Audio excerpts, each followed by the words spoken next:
Saint-Exupéry disait « Pour ce qui est de l'avenir, il ne s'agit pas de le prévoir, mais de le rendre possible. » Décider de rendre possible les choses, c'est être prêt à se challenger, à sortir de sa zone de confort et à oser. Plus facile à dire qu'à faire, je vous l'accorde. Mais certaines y sont arrivées. Et je suis honorée aujourd'hui de vous faire découvrir 5 femmes exceptionnelles qui se sont battues, qui se sont challengées, qui ont osé sortir de leur zone de confort et surtout qui ont décidé de rendre les choses possibles pour elles. Donc aujourd'hui, ensemble, je vous propose d'aller à la rencontre de ces femmes et de décoder leur mécanique du succès. Opportunités, difficultés, forces, faiblesses, elles ont appris à naviguer à travers cela. Elles vont vous partager leurs clés, les leçons qu'elles ont tirées. Et à la fin, j'espère que vous allez trouver votre pépite et que vous allez repartir avec. Si vous êtes arrivé avec des doutes sur votre capacité à entreprendre, elles vous donneront envie d'oser.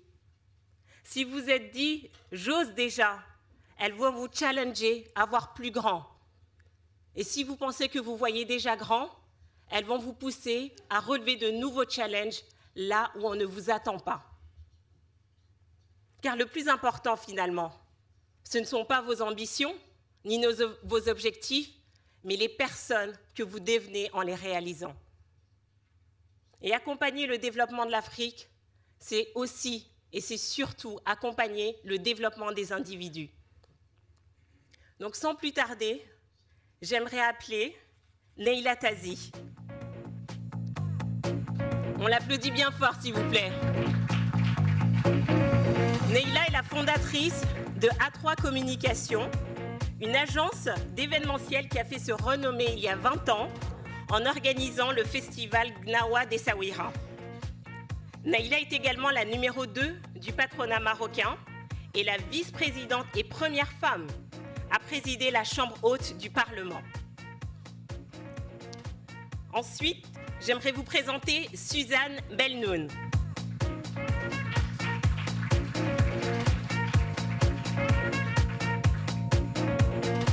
Suzanne est la présidente fondatrice de l'Organisation des femmes africaines de la diaspora, l'OFAD. Elle est également fondatrice du Club des Africaines entrepreneurs d'Europe. Elle a été gouverneure générale dans l'hôtellerie avant de se lancer à son compte et de devenir consultante et formatrice. J'aimerais qu'on applaudisse maintenant Florence Poivet. Florence est présidente de la Fédération de plasturgie, membre du conseil exécutif du MEDEF, présidente de la commission éducation, formation, insertion au sein du MEDEF. Elle préside à Lyon le club des dirigeants Le Prisme et Florence est officier de la Légion d'honneur.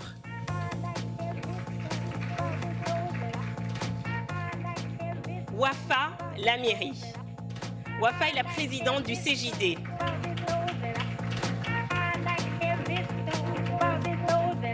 Le CJD est le centre des jeunes dirigeants d'entreprise de Tunisie qui regroupe près de 500 membres chefs d'entreprise, dont 54% ont moins de 45 ans et contribue à hauteur de 40% dans l'emploi. Wafa est également la directrice générale du CRIT, le centre de recherche et d'ingénierie du travail spécialisé dans le travail temporaire.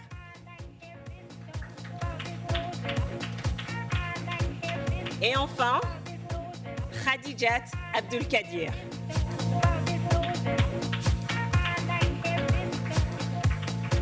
Khadijat est la fondatrice et directrice générale de Digital African Women, une start-up qui vise à promouvoir, éduquer les femmes dans l'entrepreneuriat et plus particulièrement dans le secteur des technologies. Ces différents projets ont suscité l'intérêt de la presse, notamment Forbes USA, People Centered Internet of Silicon Valley. Et Digital African Women a soutenu 3 femmes qui viennent d'être sélectionnées pour la finale des Startup Europe Awards qui se tiendra en 2017.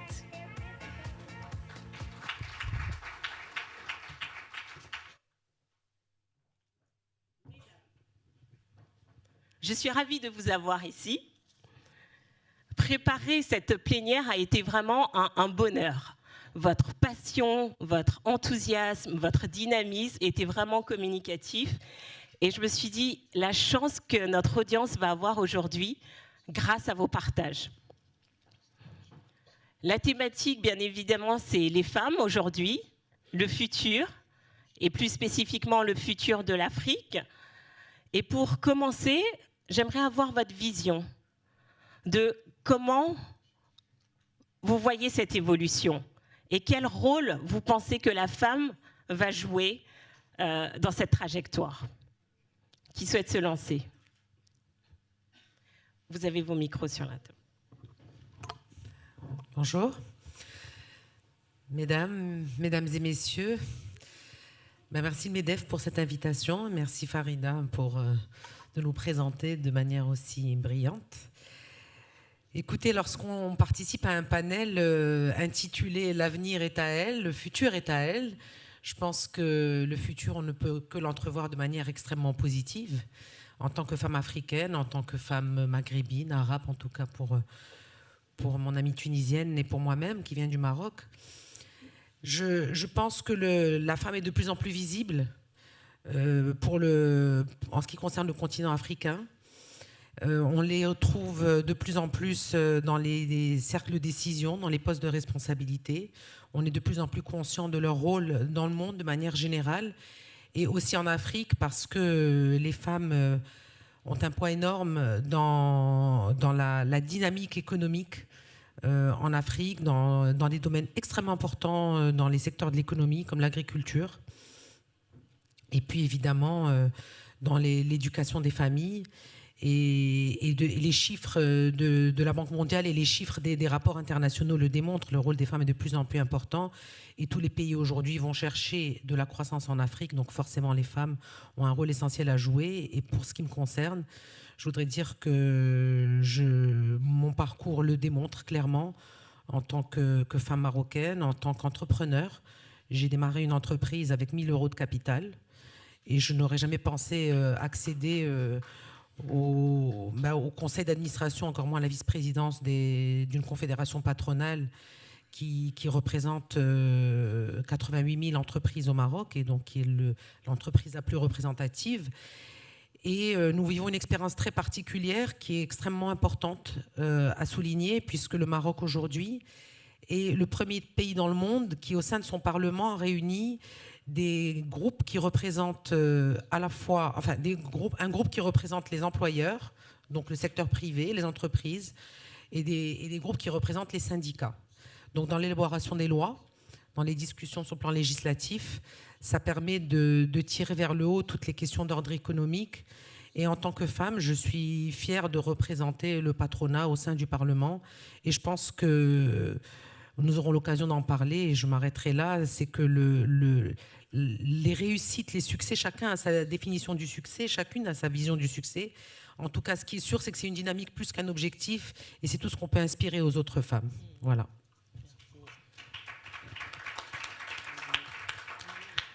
Suzanne, en tant que présidente de l'OFAD, comment voyez-vous justement la femme africaine, notamment la femme migrante en France, dans ces perspectives?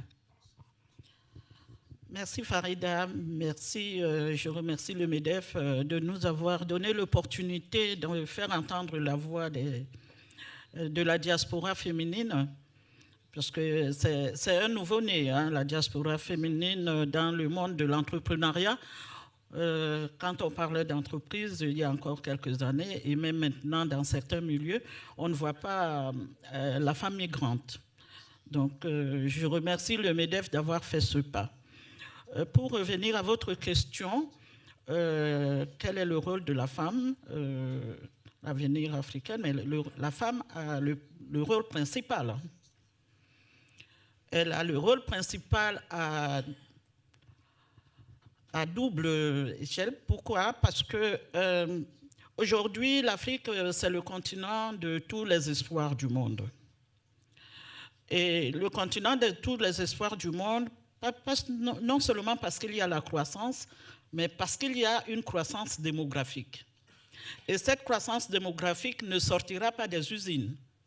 Les 2 milliards de personnes dont on parle en 2050, il n'y aura pas d'usine pour les fabriquer. Ce sont les femmes qui vont les faire.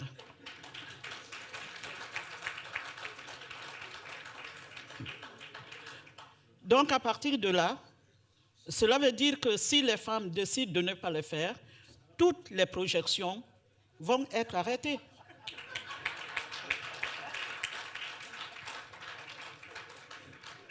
Et c'est souvent, c'est ce qu'on ne dit pas assez, que la femme africaine est l'espoir du monde aujourd'hui. A-t-elle conscience réellement de cet espoir qu'elle a en elle? Est-ce qu'elle a conscience de ça et le valorise-t-elle? Non, et j'ai dit à deux titres. Le premier titre, c'est ça, c'est qu'il faudra qu'elle fasse ces 2 milliards de personnes, qu'elle puisse les éduquer, qu'elle puisse les élever, qu'elle en fasse des citoyens pour en faire des consommateurs pour faire le marché de demain. On est d'accord? Donc, si la femme africaine n'a pas de moyens, si le monde n'a pas encore compris que l'essentiel, l'actrice principale même, c'est la femme africaine, c'est-à-dire que tous les experts se sont trompés. Et deuxièmement, n'oublions pas que le continent africain est le continent où les femmes créent le plus au monde. Ça, c'est ce qu'on ne dit pas aussi assez. Quand on prend la définition de l'entreprise, prendre le risque et avoir l'initiative, elles battent le record. Maintenant, on va nous dire, oui, elles sont dans l'informel. Mais une entreprise, quand elle est dans l'informel, ce n'est pas une entreprise. Donc aujourd'hui, il faut l'accompagner à sortir de l'informel parce que nous entrons dans la mondialisation. C'est pour ça que moi, c'est un débat qui n'a pas lieu d'être. Je crois qu'il y a beaucoup de savants et beaucoup d'experts qui doivent comprendre que l'action pour arriver à la crise, à la sortie de la crise, pas seulement de l'Afrique, mais du monde, il faudra passer par la femme africaine. Merci.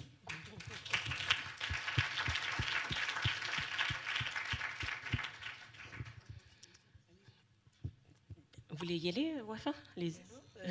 Bonjour tout le monde, merci Farida, merci au MEDEF pour l'invitation.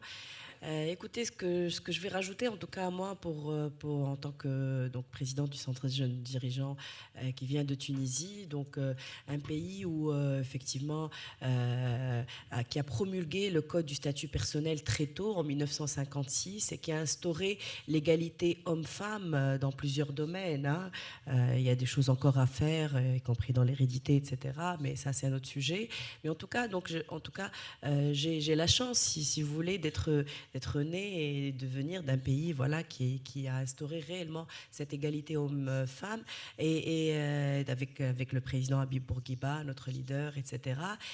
Et par contre, c'est vrai qu'il y a encore du chemin à faire pour la femme tunisienne, hein, parce que aujourd'hui, à peu près 20%, ce qui est un chiffre qui n'est pas mal quand même, 20% de femmes aujourd'hui sont entrepreneuses, hein, et dirigeantes d'entreprises, ce qui n'est pas mal. Par contre, c'est vrai qu'aujourd'hui, ce qu'on dit, c'est que, en tout cas pour moi personnellement, vivant dans ce pays où, pour moi, je n'ai pas de complexe en fait par rapport au sexe ou au genre, quoi. Pour moi, en tout cas personnellement, je trouve que la compétence et le talent sont unisexes. Il n'y a pas de compétences masculines ou de compétences féminines, quoi. La femme a sa place entière et elle est compétente, elle a du talent autant que l'homme, quoi. J'ai pas ces complexes. Et donc, par contre, dans la société, c'est vrai, on a quand même une société qui reste quand même conservatrice malgré tout ça. Donc, on a quand même quelques blocages psychosociologiques, etc. La femme, la famille, voilà, la société, etc. qui mettent un peu de barrage, effectivement, à l'entrepreneuriat donc féminin. Par contre, moi, je pense que la femme a réellement, c'est à elle de prendre sa place entièrement. Et nous, en tout cas, on l'a prouvé en Tunisie, la femme a toujours toujours été au grand rendez-vous de l'histoire de la Tunisie, depuis Carthage, au dernier rendez-vous de la Révolution, où c'est la femme tunisienne qui est sortie, qui s'est défendue, qui a défendu encore ses droits, qui sont consolidés d'ailleurs dans la Constitution de 2011. Et donc c'est vraiment, nous en tout cas, on est convaincus qu'en Tunisie et qu'en Afrique, justement, la femme a pleinement sa place et le futur, en tout cas, nous appartient effectivement et on a un gros rôle et une grande responsabilité dans nos pays, en tout cas à une échelle locale et plus largement dans notre continent et au monde en général. Hein. Donc voilà. Toutes, finalement, au travers de vos différentes entreprises, organisations et initiatives, vous véhiculez cette image positive de la femme, entrepreneur, qui réussit. Mais à titre personnel, finalement, quel a été votre parcours? Quel a été votre cheminement? Avez-vous réussi tout de suite? Ou quels sont les obstacles ou les défis que vous avez dû relever tout au long de votre parcours? Okay, so hi everybody. Bonjour tout le monde. Merci pour votre invitation, MEDEF. C'est un honneur d'être ici. Et désolé, je parle anglais. Je suis nigériane. Pas la peine de vous excuser. Bon, je m'excuse pour ceux qui ne comprennent pas. Mais vous avez des casques comme moi, vous me comprendrez. Comme vous le savez, je suis avec Digital African Women, c'est une initiative, c'est une entreprise sociale qui développe l'entrepreneuriat féminin et maintenant, du côté rebelle, je ne vois pas de défis spéciaux pour les femmes, mais simplement, il y a des défis en tant qu'entrepreneur, en tant que femme de notre millénaire. Notre vie est différente de celle de nos mères. J'ai été élevée par des femmes très fortes. Ma grand-mère a été femme d'affaires, ma mère est encore femme d'affaires. Toutes les femmes autour de moi sont actives. Et moi-même, j'étais très active. J'étais active en tant qu'enfant. J'étais élevée dans une famille qui m'a éduqué très jeune. On m'a dit qu'il faut aller à l'école, même à l'époque où je ne voulais pas y aller, je n'ai pas l'école. Et récemment, lorsque j'ai créé Digital African Women, l'objectif c'était de rappeler les jeunes de notre époque que la technologie nous appartient et la manière dont on utilise la technologie, cela nous permet d'innover, mais également ça nous permet de diriger en tant que programmeuse. J'aime bien penser que si je ne l'étais pas, les choses seraient plus difficiles qu'elles ne le sont. Je pense à certaines choses, je peux l'encoder. Si je peux encoder quelque chose, je peux le vendre. Et si vous pouvez acheter le produit, peu importe, je suis femme africaine ou que j'ai 24 ans, peu importe, j'ai un produit à vendre. Si j'ai un produit à vous vendre, eh bien, les choses sont un peu moins claires. Mais avec Digital African Women, on définit ce que c'est comme votre capacité d'utiliser la technologie pour vous promouvoir au sein de la société. Ça n'a rien à voir avec vos origines, bien entendu. C'est un plus grand défi sur les femmes parce que notre société a une structure et la structure fait que les hommes font davantage, mais les femmes font de plus en plus maintenant. Et ça ne dérange personne, c'est mieux. Si vous voulez payer la moitié des factures, très bien. Mais ça vous permet également d'être responsable de l'avenir. Et le fait d'être responsable de l'avenir signifie également que nous savons que demain, nous devons être plus rapides que la technologie parce que nous créons la technologie. Si nous créons la technologie, il faut l'utiliser en tant que femmes. L'utilisation quotidienne de la technologie nous permet de réussir.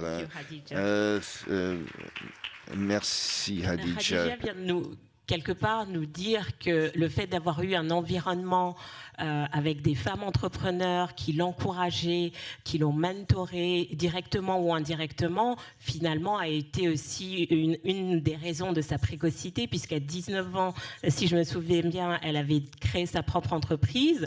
Pour vous autres, quel a été votre parcours, Florence? Bonjour à chacune et à chacun.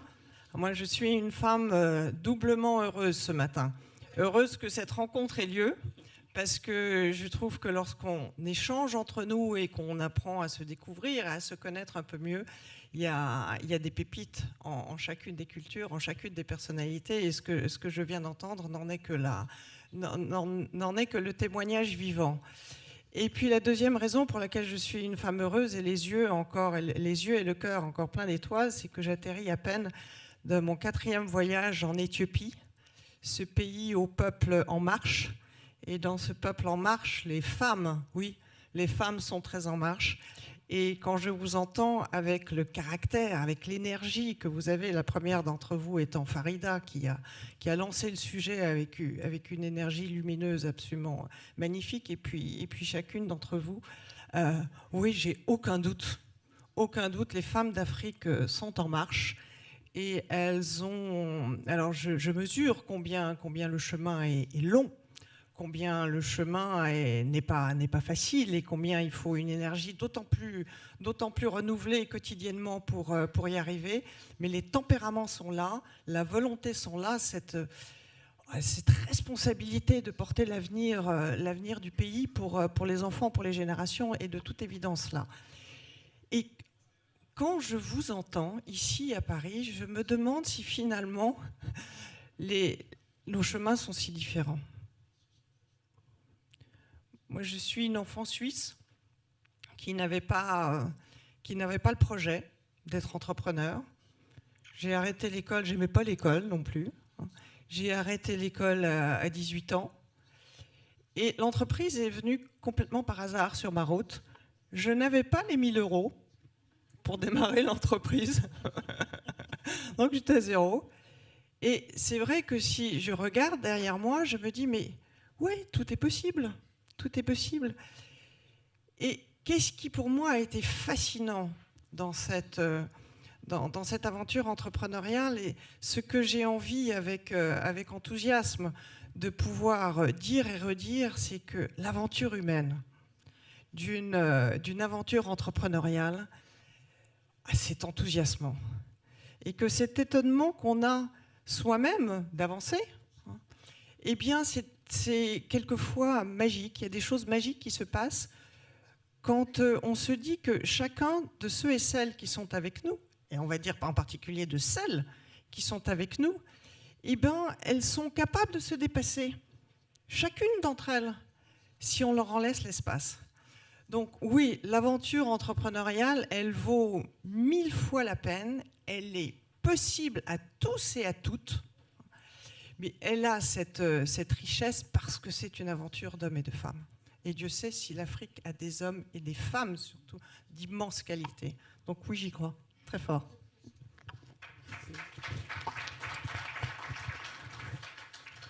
Je voudrais rebondir sur les interventions de Khadija et de Suzanne, en fait, pour faire un lien, parce que quand on doit raconter des histoires aussi, parce que ça permet de mieux comprendre aussi les parcours. Quand j'ai démarré mon entreprise et mon projet dont vous avez parlé tout à l'heure, qui est un festival de musique du monde dans une petite ville au Maroc qui s'appelle Essaouira, autour d'une culture qu'on a reçue en héritage, une culture d'Afrique subsaharienne qui s'appelle les Gnawa, c'était il y a 20 ans. J'étais comme Khadija, j'étais jeune, je montais ma société avec rien et avec des idées, des rêves plein la tête. Et c'était les débuts d'Internet au Maroc. Et Internet est arrivé au Maroc en 96, je crée le festival en 98. Et ce qui m'a véritablement fait prendre conscience de ce que j'étais en train de faire, il faut dire que c'est le premier festival populaire, ouvert, gratuit, des concerts en plein air, dans un pays où on avait plutôt... c'était un état un peu policier, les regroupements de foule n'étaient pas appréciés, pas trop de liberté pour les jeunes, etc. Et la diaspora marocaine, à travers Internet, a joué un rôle très important dans la prise de conscience de ce que nous étions en train de créer. Parce que les jeunes Marocains à l'étranger nous envoyaient des messages sur Internet. On était un des premiers sites web au Maroc, en nous disant « c'est merveilleux ce que vous faites, continuez, allez-y ». Et là, du coup, on s'est senti véritablement... Alors qu'au Maroc même, on n'était pas entendu, hein. On avait du mal à monter le projet, à trouver des financements. Et puis, du coup, le soutien des médias français. C'est important que je le dise parce que c'est des choses qui, avec 20 ans de recul, font prendre conscience de l'importance de cette aventure humaine dont vous parlez, de ces liens humains et de cette nécessité de faire confiance. Parce que pour répondre à votre question, Farida, le plus grand frein, c'est les mentalités.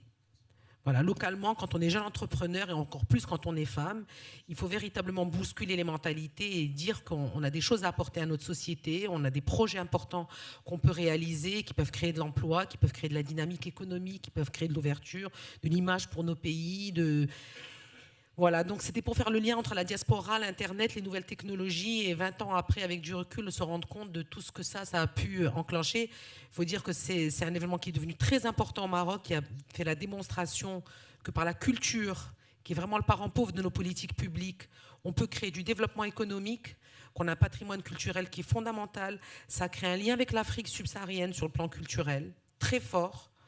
La question des minorités, de la négritude, c'était très important dans les mentalités au Maroc aussi.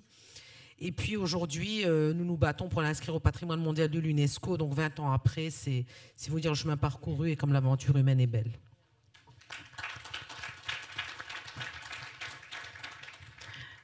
Ce qui est revenu, oui. Florence, allez-y.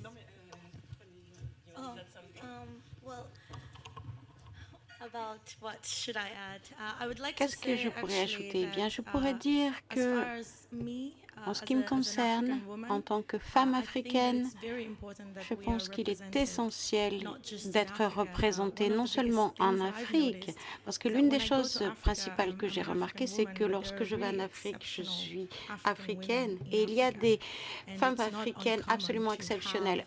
En Afrique, il n'est pas rare d'avoir des femmes fantastiques qui font des choses remarquables. Ce n'est pas du tout rare.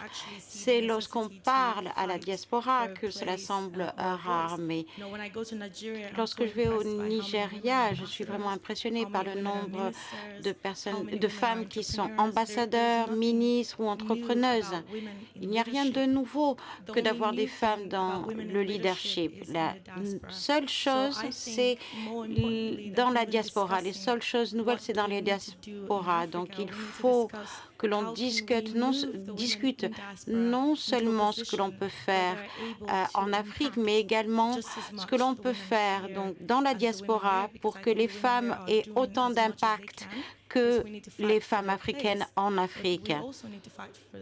Il faut que l'on se batte pour avoir une place ici, pour que les femmes soient vues et pour qu'elles soient à l'aune des normes occidentales dans lesquelles elles vivent. Merci beaucoup. Au travers de l'OFAD aussi, une de votre missions, c'est donner plus de visibilité à ces femmes issues de la diaspora. Donc, comment est organisée votre organisation? Quelles sont les actions concrètes que vous menez pour accompagner les femmes, pour justement les aider à promouvoir ce qu'elles réalisent? En fait, comme je l'ai dit au début, comme nous sommes un bébé qui vient de naître, il faut tout faire, puisque rien n'est fait. Comment je suis arrivée à l'entrepreneuriat alors que je gagnais bien ma vie dans l'hôtellerie? C'est un coup de gueule, que j'en avais marre de l'image de la femme africaine à la télé. Je ne m'y retrouvais pas. Et donc, je me suis dit, mais la femme africaine, c'est elle qui tient l'Afrique. Les femmes en Afrique, elles entreprennent. Nous, on a la fibre entrepreneuriale. Mais effectivement, dans mon parcours professionnel, en tant que gouvernante générale, je recrutais mon personnel. Et qu'est-ce que j'avais comme personnel? C'était des femmes africaines. Et des femmes diplômées, avec un parcours exceptionnel. Je me souviendrai toujours de cette femme algérienne, quand il y avait des troubles, qui est venue en France. Elle est professeure d'université. Arrivée ici, elle est allée chercher un emploi. Elle a atterri chez moi comme femme de chambre. J'en ai été bluffée le jour où j'ai su que c'était un professeur d'université. Effectivement, mauvaise femme de chambre, parce qu'elle n'est pas ne fallait pas trop lui demander. Et donc, ce coup de gueule m'a poussé, après 16 ans, dans le secteur où j'étais déjà saturée, j'ai décidé de créer mon entreprise. Et j'ai vu le parcours du combattant. Parce que je suis femme, noire, immigrée, africaine. Partout où vous arrivez, pour avoir des informations, et encore il faut les avoir, on vous demande par 2 fois ce que... Parfois même on vous demande si vous savez lire. Oui, j'ai eu ce genre de questions. Donc, ce parcours à la création de mon entreprise m'a un peu interpellée. Je me suis dit, c'est peut-être pour cela que beaucoup de mes compatriotes se retrouvent dans les petits boulots. Et c'est comme ça qu'avec certains amis, nous avons décidé de créer ce réseau parce qu'on s'est aperçu qu'effectivement, l'information sur la création d'entreprises était très loin de notre communauté. Ce n'est pas souvent là où on fréquente, parce que quand il faut aller chercher les informations à la préfecture, ce n'est pas le lieu que nous aimons souvent fréquenter. Et donc, notre rôle était d'abord d'aller chercher les informations des dispositifs qui existent et de les diffuser au sein des réseaux. Bon, de trouver les réseaux n'était pas une difficulté pour nous. Nos associations communautaires, villageoises, on sait où aller. Et c'est comme ça que de fil à aiguille, parce que nous pensions qu'il y avait très peu de femmes qui entreprenaient, et de fil à aiguille, nous nous sommes aperçus qu'en fait, on n'était pas si peu nombreuses à entreprendre, mais on entreprenait comme dans nos pays d'origine, c'est-à-dire dans l'informel.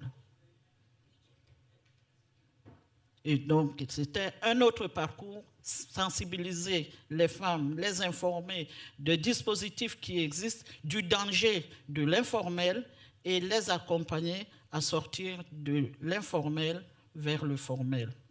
Et ainsi de suite. À chaque étape, on découvrait les besoins des femmes, notre côté invisible, nos difficultés à avoir accès au financement, et nous nous donnons à chaque étape des moyens pour nous en sortir. Comme je dis souvent dans les ateliers, mesdames, ce ne sont pas les obstacles, ce sont les défis. Nous devons les relever.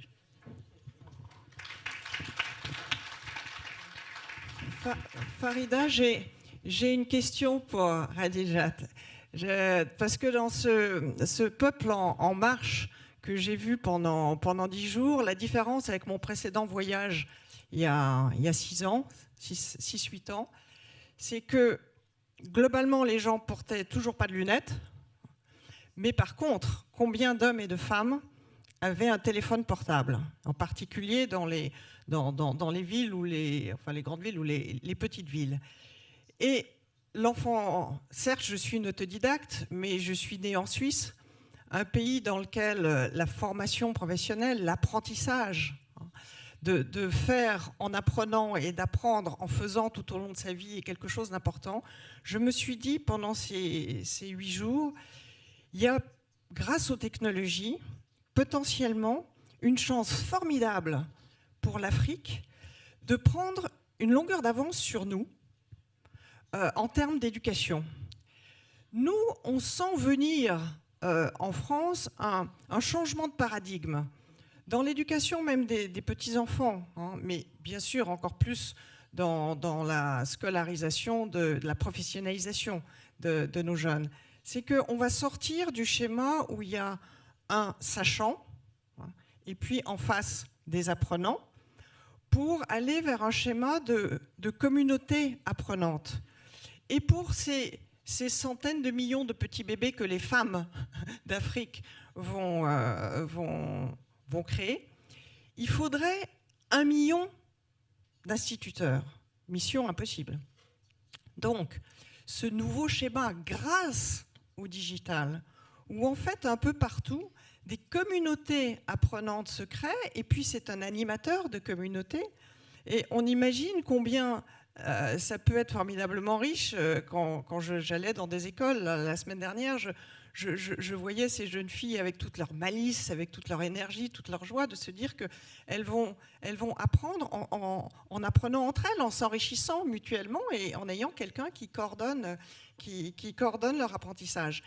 Et je me dis que là, il y a potentiellement entre cette énergie féminine, cette prise de responsabilisation de la femme africaine et la technologie, une rencontre passionnante à mener et à construire. Est-ce que c'est un sujet sur lequel vous avez réfléchi, vous avez envie de vous lancer?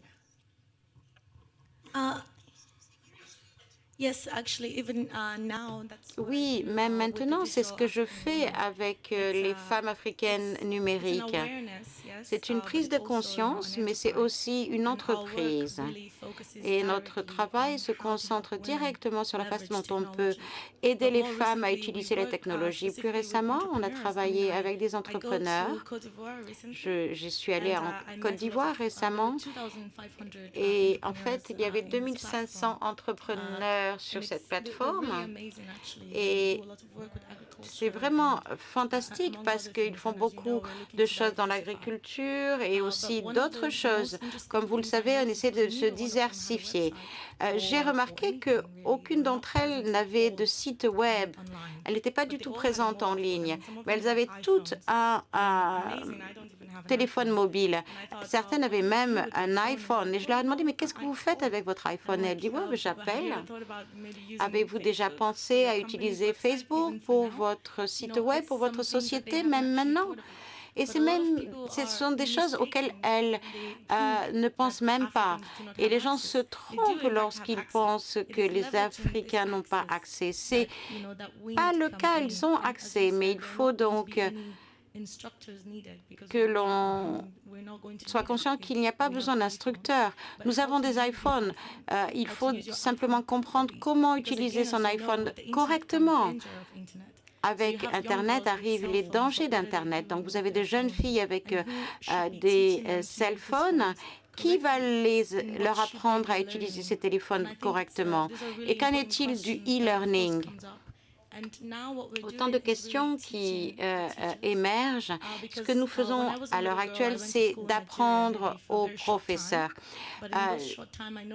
J'ai été à l'école au Nigeria pour très peu de temps, mais dans ce très peu de temps, en fait, j'ai compris l'impact que pouvaient avoir les professeurs.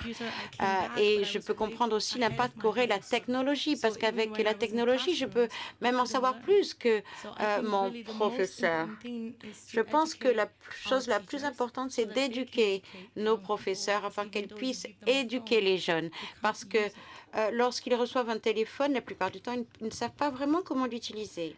Merci, Khadija. Merci. Wafa, justement, au niveau de CJD, puisque 50% sont des jeunes dirigeants, comment vous avez vu l'évolution, notamment au niveau des femmes, mais aussi en termes d'entrepreneuriat? Qu'est-ce qui a été mis en place chez vous en Tunisie? Pardon, mais non. C'est 100%, parce que c'est jusqu'à 40 ans, je crois, donc c'est 100% de jeunes, très jeunes pour nous. Oui, Florence, effectivement. Non, écoutez, nous, au Centre des jeunes dirigeants, en tout cas, moi je dis toujours qu'il faut, la femme, elle a sa place, il faut qu'elle combat et qu'elle fait tout pour la garder, en fait, ou s'engager pour l'avoir, en tout cas. Au moins s'engager pour l'avoir. Et nous, au Centre des jeunes dirigeants, on a quelque chose de très, très bien, d'extraordinaire, dont on est très, très fiers, en tout cas, nous, les femmes, et soutenus par nos chers hommes. En fait, que chaque mandat, on a des mandats de 2 ans, donc chaque président a un mandat de 2 ans, et on a instauré la parité, en fait. Un mandat homme, un mandat femme. Donc, et ça, c'est quelque chose de très important parce qu'on est fiers de ça, hein, parce qu'effectivement, instaurer la parité, parce qu'on voit par exemple au CJD France, en 70 ans, il y a eu 3 femmes, quoi. Vous voyez, donc nous, en 18 ans, donc on a défilé 8 femmes au CJD. Moi, je suis la 8e présidente du Centre des jeunes dirigeants de Tunisie. Et donc, effectivement, là, c'est des choses effectivement où la femme doit s'engager pour justement prendre pleinement sa place et défendre effectivement ses intérêts et sa place. Et donc on le fait déjà en termes, en tout cas statutaires, hein, et ça c'est important. Mais aussi, nous, en termes de femmes, on est pareil, on représente à peu près 20% de femmes. Donc on est à peu près 20% de femmes. Et c'est vrai que parfois c'est pas très simple, parce qu'en tout cas quand j'ai été vice-présidente dans le mouvement, dans le Centre des jeunes dirigeants, avant d'être élue présidente, j'étais seule femme dans un bureau exécutif de 15 hommes. Donc avec 15 hommes, de 15 personnes. Et donc quand je me suis présentée à la présidence du CJD, je me suis dit, il faut absolument que j'ai avec moi des femmes, quoi. Il a fallu juste aller les chercher, hein, et voilà, et les encourager pour avoir aujourd'hui dans le bureau exécutif 6 femmes sur 15, quoi, sur 15 personnes. Et donc pour dire qu'effectivement, peut-être la femme aujourd'hui a ces blocages un peu, comme j'ai dit, psychosociologiques, etc., où elle ne va pas forcément, mais qu'on l'encourage ou qu'on va la chercher pour justement l'impliquer. Elle s'y engage pleinement. Je veux dire qu'effectivement, on a aujourd'hui, en tout cas, comme je le dis, au niveau du bureau exécutif national, 6 femmes extraordinaires, issues chacune d'un monde entrepreneurial différent, et en fait réellement la richesse aujourd'hui du Centre des jeunes dirigeants. Encore une fois, nous, sincèrement, en tout cas moi, personnellement, encore une fois, pour moi, la compétence et le talent sont unisexes. C'est-à-dire qu'aujourd'hui, ça, il faut en être convaincu. Il faut en être convaincu, mais il faut s'engager de toute façon à garder sa place, ou à trouver sa place en tout cas, ou à arracher sa place s'il faut en tout cas. Mais il faut être convaincu de son potentiel, de se challenger au quotidien et avoir de l'ambition effectivement pour justement, encore une fois, dépasser un peu ces complexes de société, ce conservatisme et c'est un peu ces obstacles psychosociologiques donc, que nous impose parfois la société. Voilà. Merci. Justement, Neila, vous avez commencé comme banquière, vous avez quitté, vous avez lancé votre agence de communication et aujourd'hui, vous vous retrouvez en politique. Vous avez été la première femme élue vice-présidente de la Chambre des conseillers au Parlement marocain. Comment vous vivez cette expérience finalement d'une part parce que ce n'était pas du tout prévu dans votre agenda initialement, et deuxièmement parce que justement en étant première femme, comment vous arrivez à vous imposer, à partager vos idées, à créer une collaboration. Merci Farida. Écoutez, il a été question de dépassement de soi. Je vais vous dire très franchement, les femmes, moi je suis née en Amérique. J'ai vécu un certain nombre d'années là-bas et on m'a éduquée avec une mentalité où j'ai appris à être une femme libre. Quand je suis revenue au Maroc, évidemment, on arrive dans une société où les choses sont différentes. Le regard des autres est très important, la famille, la société, le qu'en dira-t-on. Et donc, moi, j'ai évolué sans m'encombrer de ça. Et donc, évidemment, ça permet d'avoir confiance en soi, ça permet d'assumer ses choix. Mais quand on est dans le dépassement de soi, c'est autre chose. Et je ne vous cache pas que quand je suis arrivée au Parlement, c'est un choix que j'ai fait, qui n'était pas calculé. C'est mon parcours qui est... de femmes lorsque j'ai démarré mon entreprise et que je me suis engagée dans des choix un peu difficiles, notamment avec ce festival qui a été un long cheminement parce qu'il fallait travailler sur les mentalités des élus locaux au niveau de la région, au niveau gouvernemental, pour faire la démonstration que ce qu'on faisait était important, même si ça avait l'air de rien. Et la preuve, c'est qu'aujourd'hui, Il y a toute une vague d'événements similaires au Maroc dans toutes les grandes villes. On veut faire des festivals partout. On a un jeune roi qui est très moderne et qui a compris que la culture, c'est très important pour l'émancipation des jeunes et pour se connecter avec les autres peuples à travers le monde. Et donc, il y a une impulsion qui est forte, il y a une volonté politique portée à haut niveau. Mais moi, quand j'ai traversé tout ça, je me suis dit, c'est pas possible, c'est trop dur, c'est trop long. Il faut que j'aille plus loin, il faut que je fasse quelque chose, même à mon petit niveau, dans ma vie, pour essayer de changer un petit peu les choses. Et donc, c'est véritablement après les révolutions arabes de 2011, évidemment, qui ont démarré en Tunisie, où les Tunisiens ont été vraiment très courageux et ont initié toute une vague de changements et de réformes dans les pays de la région. Nous avons ici au Maroc une nouvelle constitution. Et cette nouvelle constitution a instauré énormément de choses qui ont permis de mener des réformes importantes, et parmi lesquelles le fait que le patronat et les syndicats devaient siéger au Parlement. Donc je me suis dit, pourquoi pas, c'est l'occasion pour moi peut-être d'y aller sans appartenance politique, pour vivre une expérience, pour voir si je pourrais aller plus loin. Parce que je n'arrivais pas à choisir un parti politique, ou alors je me disais toujours, j'ai pas le temps, j'ai du travail, j'ai mes enfants, Et puis, je ne vous cache pas que présider une séance parlementaire a été pour moi quelque chose de très, très, très... Enfin voilà, c'était une expérience très forte. J'en suis très fière. Je fais ça une fois par mois maintenant. Je découvre tous les mécanismes. Mais pourquoi j'en suis arrivée là? Parce que moi, au départ, je voulais être juste parlementaire. Je ne voulais pas plus que ça. Comme démarrer timidement une expérience pour voir où ça pourrait me mener. Et puis, en tant que patronat indépendant, on a tout de suite été confronté à faire un choix. Choisir un président pour cette chambre parlementaire et donc faire un choix politique qu'on ne voulait pas faire. Et donc, la décision que nous avons prise, c'est de me présenter, moi, en tant que femme, à la présidence du Sénat marocain. Et donc ça a été un énorme buzz, entre guillemets, au Maroc, parce que jamais une femme n'avait osé revendiquer ce poste, qui est le 4e poste dans le rang protocolaire des fonctions de l'État. Merci. Et donc, évidemment, comment cette femme, chef d'entreprise, membre du conseil d'administration de la Confédération patronale, très connue par son festival de musique du monde, un peu hippie, 500 000 personnes, Woodstock marocain, comme l'écrivait Libération, ose revendiquer... on l'a fait. On l'a fait, et puis c'est comme ça que j'ai atterri aux premières femmes au sein du bureau, vice-présidente et qui préside des séances. Mais ce qui est très intéressant, c'est tout ce que ça a suscité chez les autres femmes dans les chambres parlementaires. Des femmes de toutes les sensibilités politiques qui sont venues me voir pour me dire « mais c'est extraordinaire que votre confédération patronale, présidée pour la première fois au Maroc par une femme, ait osé faire ce pas ». Parce qu'aucun parti politique n'a jamais voulu présenter une femme à la tête du Parlement. Et donc, c'est ça que les femmes retiennent. Et je pense que pour la prochaine élection, ça ne serait pas... ça paraîtrait complètement naturel qu'une femme puisse prétendre à ce poste. Et c'est ça qui est important. C'est pour ça que je parlais de dynamique tout à l'heure.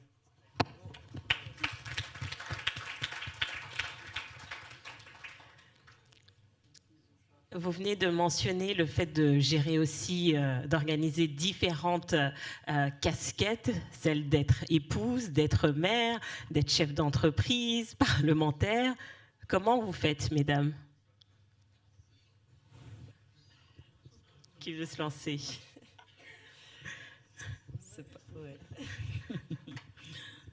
C'est toute une organisation. Mais ça fait partie de l'entreprise. Ça se gère. C'est de la gestion. Et on compte sur les autres. On fait confiance aux autres. Moi, je me souviens quand j'ai pris les manettes de ce qui était une toute petite entreprise industrielle dans le Massif central, donc au fin fond de la France, l'encadrement, il a été un peu étonné parce que, mot pour mot, je leur ai dit, moi, je suis une épouse, je suis une mère de famille, mon mari, ça compte, mes enfants, ça compte, donc je ne serai jamais le patron qui est la première dans l'entreprise et la dernière partie le soir, la première le matin et la dernière partie le soir. Et ça les a un peu étonnés parce qu'à l'époque, c'était une forme d'autorité d'arriver le premier et de partir le dernier. Mais en même temps, avec le temps, ils ont compris que je leur déléguais, je leur offrais ma confiance. Et bien sûr, je leur offrais une forme d'autonomie avec cela, une délégation, et tout le monde est gagnant. Et c'est, je crois, enfin, je vous perçois à travers ces échanges magnifiques d'énergie que nous avons, mais qu'on est un peu toutes comme ça, c'est parce qu'on fait confiance. Et c'est ça qui est beau dans nos démarches. En fait, je pense effectivement que ça, c'est très important, en tout cas, parce que nous, d'abord, on est en tout cas effectivement des épouses, des mères, des mamans, voilà. Donc, et je pense que la stabilité familiale est très importante et l'environnement familial est très important. Et je pense de faire ce qu'on fait avec engouement, enthousiasme, la réussite, en fait, en tout cas, dans les différents domaines, hein, que ce soit politique, économique, en tout cas entrepreneurial, etc. La base, c'est justement l'équilibre hein, familial. Et ça, effectivement, c'est vrai que c'est une gestion, hein, parce que il faut savoir effectivement organiser tout ça. Il faut savoir garder l'équilibre parce que, en tout cas, pour moi, personnellement, ça, c'est la base. Et ça, c'est effectivement très important.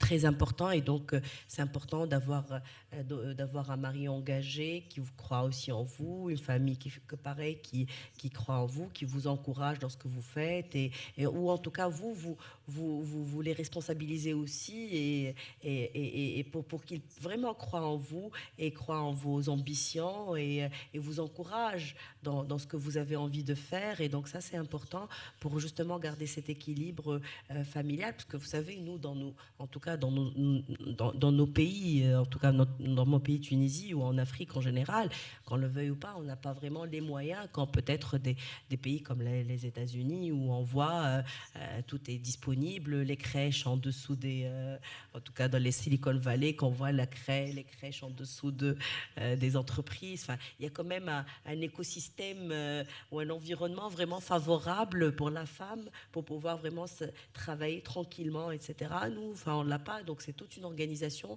et ça, c'est important. Il faut savoir, voilà, cadrer ça. Il faut savoir, donc, en tout cas, en tout cas, s'entourer par la famille ou par l'assistance pour pouvoir faire pleinement ce qu'on fait, et prendre le temps pour sa vie professionnelle, croire en ses ambitions et avancer, quoi. Voilà.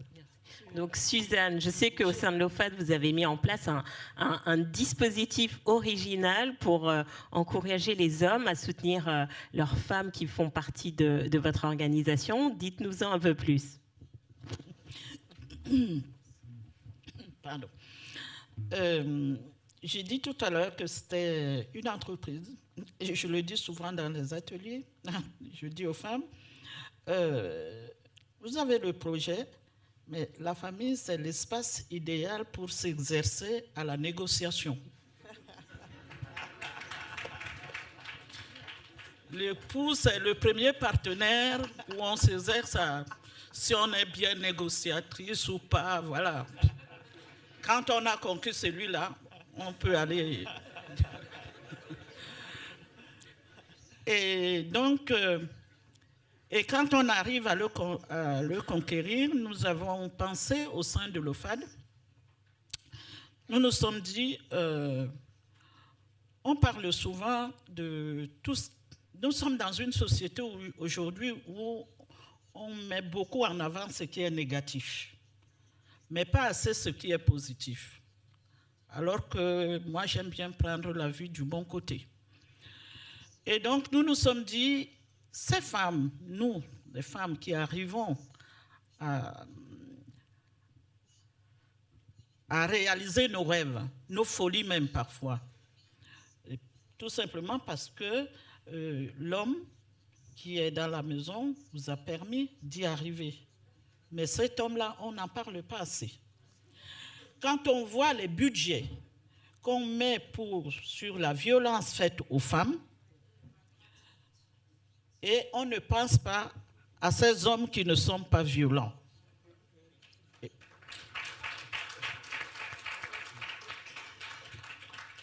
Et donc nous avons dit, une autre façon d'encourager les hommes à soutenir les épouses, les conjoints, à y arriver, Une autre façon de faire comprendre aux hommes de ne pas avoir peur de sa femme qui réussit, c'est aussi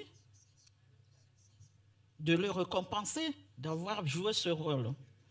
Et donc, au sein de l'OFAD, comme chaque année, nous organisons le Forum économique des femmes africaines de la diaspora, nous attribuons le trophée. Et parmi ces trophées, on a mis en place le trophée du conjoint d'or.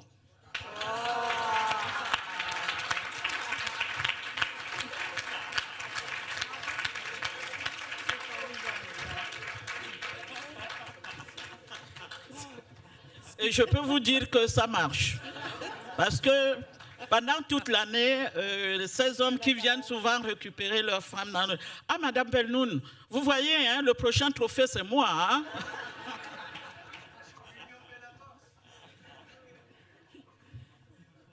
Ce que dit Suzanne est extrêmement fort et ce qui nous manque, les obstacles, c'est le manque d'hommes féministes. Parce que quand on veut cumuler autant de responsabilités et tout en se réveillant le matin en pensant qu'est-ce qu'on va dîner le soir et en rentrant en se disant qu'est-ce qu'il y a au devoir scolaire, enfin, les hommes ne se posent pas ce genre de questions. Généralement, c'est pas leur préoccupation majeure. Alors que les femmes, on se réveille le matin avec tout ce qu'on a à faire, mais on commence par ça, comment on va nourrir notre famille. Enfin, on gère des aspects d'ordre logistique, mais sur le plan familial, qui sont énormes. Et moi, je ne vous cache pas que j'ai un mari qui est très, très féministe et c'est très important. Donc, je vais le présenter pour votre prochain trophée. Il est de la diaspora en plus et il est africain. Donc. Il suffit de défendre son dossier, hein, parce que ce sont les femmes qui défendent. J'ai un autre candidat, moi aussi. Hein. Moi aussi. Il n'y a pas de limite. Et il y a une témoin dans le fond de la salle pour dire que moi aussi. Toutes les candidatures. Hein. En tout cas, moi, je voudrais dire que, en vous écoutant, je suis vraiment profondément émerveillée et je prends beaucoup, je reçois beaucoup de ce mélange, de ce lien, je dirais, de cette arche, je rentre d'Éthiopie, de cette alliance entre votre force d'ambition, votre force d'audace, hein, parce qu'il y a de l'ambition magnifique dans vos démarches, cette force d'audace, et puis cette capacité à faire, et à faire pas par pas, à faire petite victoire par petite victoire, ce pragmatisme qui est sûrement une qualité féminine, c'est vrai, mais en tout cas que vous mettez en action, que vous mettez en mouvement d'une façon admirable. Donc moi, je garderai personnellement de cet échange, cette arche entre force d'ambition et force de pragmatisme. Bravo, hein, vraiment. On a beaucoup à apprendre de vous. On pourrait rester encore tellement longtemps, tellement c'est riche en inspiration. S'il fallait laisser un mot, une pépite, pour que chaque personne ici présente puisse repartir en se disant, voilà, ce soir j'ai un axe, un levier. L'idée, c'est pas de tout mettre en place en même temps, mais se dire, sur un axe, je peux faire la différence et je peux me rapprocher de mon objectif, je peux oser, ça serait quoi ? Khadija. I would say challenge the status quo. Vraiment, lancer un défi au statu quo, vous pouvez le faire et devrez le faire. Si on le fait toujours, si les choses se font de telle ou telle manière, vous dites pourquoi si la réponse ne vous contente pas. Bon, il faut reposer la question, mettre au défi le statu quo. Croire en soi, croire en son potentiel, aller de l'avant, s'armer de force, d'ambition, s'engager, vouloir faire. En tout cas, ça m'a toujours animée, l'ambition, oser, parce que c'est vrai que l'ambition parfois n'est pas suffisante. Il faut aller, il faut se dépasser, il faut oser et il faut croire en son potentiel et faire les choses aussi avec le cœur. Et ça, c'est très important parce que je pense que ça, c'est important. En tout cas, on a une sensibilité féminine qui est très importante, qui nous permet aussi je pense, de réussir et de faire ce qu'on fait. Cette sensibilité est importante. Donc, en tout cas, voilà, cette intelligence émotionnelle qu'a la femme, il faut aussi voilà, l'utiliser pleinement, utiliser ce potentiel pleinement et aller de l'avant. Donc oser, en tout cas, moi personnellement, avec ma modeste expérience, etc., c'est ce que j'ai fait. Et voilà, j'ai cru en moi, en mon potentiel. J'ai toujours été, c'est vrai, encouragée. J'ai eu de la chance d'être engagée, travailler et être dans un environnement favorable. Mais en tout cas, il faut arracher sa place et il faut oser, il faut aller de l'avant. Voilà.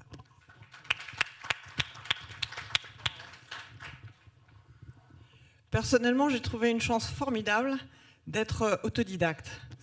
Et quand j'ai des jeunes entrepreneurs ou non d'ailleurs devant moi, j'ai toujours envie de leur dire n'hésite pas à faire émerger ces parts d'autodidacte que tu as en toi. On a tous des parts on a tous de l'autodidacte. Enfin, je dirais, je suis autodidacte de plein de choses.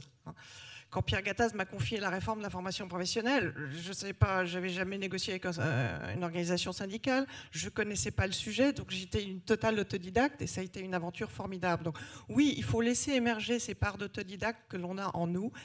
Ça nous permet d'oser l'inconnu. Ça nous permet finalement un dépassement tout naturel qui se fait au long du chemin.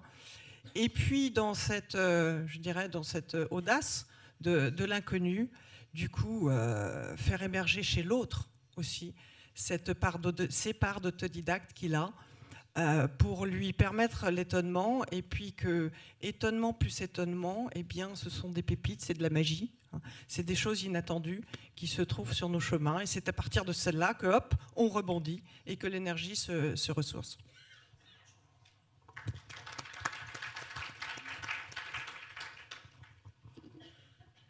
Alors, moi, je dirais, le slogan de l'OFAD, c'est « La solution est dans le problème ». Vous ne pouvez pas rêver et penser que quelqu'un d'autre va réaliser. Ce n'est pas possible. Donc, quand vous rêvez, c'est à vous de réaliser votre rêve. Ce que tout le monde est en train de dire, osez. Et deuxième chose que je dirais, il y a un mot, une phrase aujourd'hui à la mode, la croissance partagée. L'Afrique, l'Europe, croissance partagée. Non, la croissance est à partager entre les hommes et les femmes. Et c'est comme ça que le monde pourra marcher. Monsieur, la croissance, partagez-la avec nous. Merci.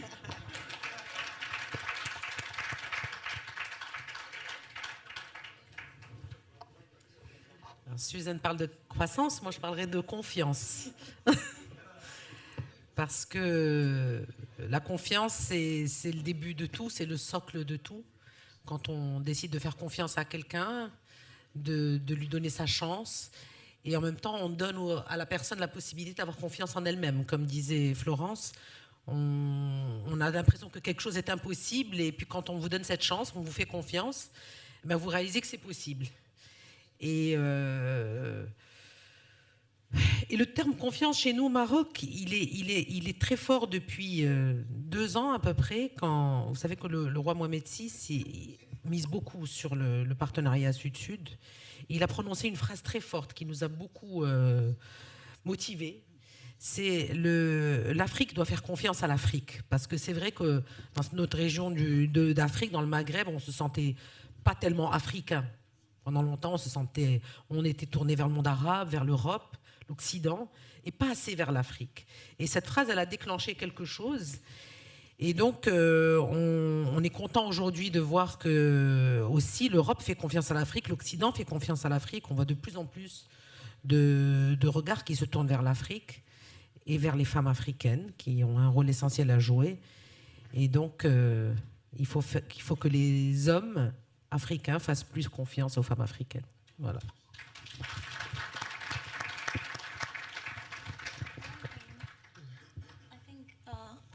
pense il y a une chose que je voudrais vraiment souligner avant de nous quitter. C'est une excellente idée de soutenir l'Afrique, de parler de l'Afrique.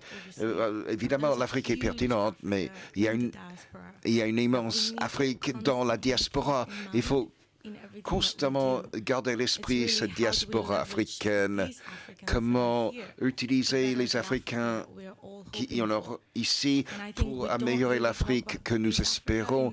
On ne parle pas suffisamment de la diaspora africaine et on ne soutient pas suffisamment la diaspora africaine. Et il faut garder cela à l'esprit à chaque fois qu'il est question de l'Afrique. Il y a maintenant deux Afriques, une Afrique ici, une autre Afrique sur le continent africain. Vous avez les clés, ou j'espère que vous avez au moins trouvé une clé avec laquelle vous allez pouvoir repartir, agir. Parce que ce que moi je retiens de ce moment qu'on a passé, c'est que quand vous changez, quand vous osez, c'est là où vous avez le plus grand impact sur votre famille, sur votre communauté et sur tout un continent et encore plus dans le monde. Donc osez, croyez en vous, faites-vous confiance. Et vous allez voir que vous allez trouver les situations, les personnes, les environnements qui vont vous accompagner. La clé est en vous et on compte sur vous. Merci.